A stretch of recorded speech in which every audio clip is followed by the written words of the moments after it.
मेरे प्यारे मित्रों, एक कहानी सुना जा रहा हूँ। आशा करता हूँ आप लोगों को अच्छा लगे। एक किसान के 3 बेटे थे। तीनों आपस में बहुत लड़ते झगड़ते थे। एक दिन किसान ने सोचा कि इनकी समस्या कैसे हल होगी।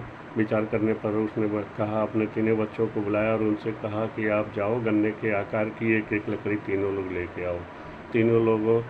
तीनों बच्चे एक साथ निकले और तीनों लोग गन्ने के आकार की लकड़ी लेकर के घर आए।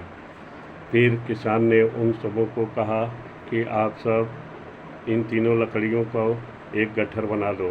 तीनों लकड़ी एक गट्ठर बनाए। गट्ठर बनाने के बाद उसने सर्वप्रथम अपने बड़े बेटे से कहा कि बेटा, तुम इस गट्ठर को तोड़ दो। बड़ा बेटा जो लाख कोशिश किया, गट्ठर को नहीं तोड़ पाया। फिर उसने अपने मझले बेटे से कहा कि बेटा, तुम इस लकड़ी के गट्ठर को तोड़ दो। मझला बेटा भी लकड़ी के गट्ठर को नहीं तोड़ पाया।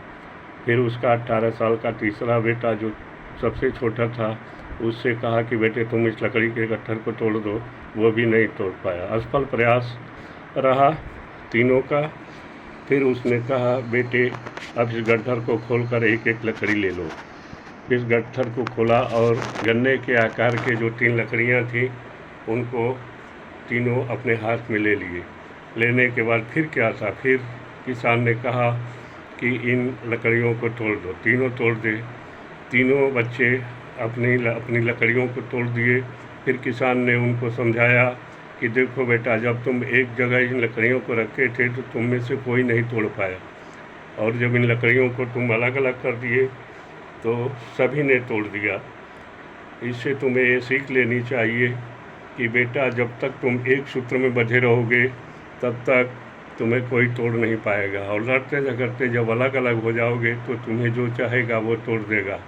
इसलिए तुम अगर सफल जीवन व्यतीत करना चाहते हो तो एक सूत्र में बंधे रहो, जिससे तुम्हें कोई तोड़ न सके और तुम सबल बने रहो। इसलिए कलयुग में सबसे बड़ी शक्ति जो है एकजुटता में है, संघ में है, एक साथ रहने में है। बोलिए वृंदावन बिहारी लाल की जय। जय सीताराम। दोस्तों, आप सभी को भी ये सीख लेनी चाहिए कि आप सब एक साथ बंधे रहें, और एक साथ बंधे रहेंगे तो हमारे राष्ट्र का कोई कुछ बिगाड़ नहीं सकता। जय हिंद, जय भारत, वंदे मातरम, जय श्री राम, जय श्री राम, जय श्री राम।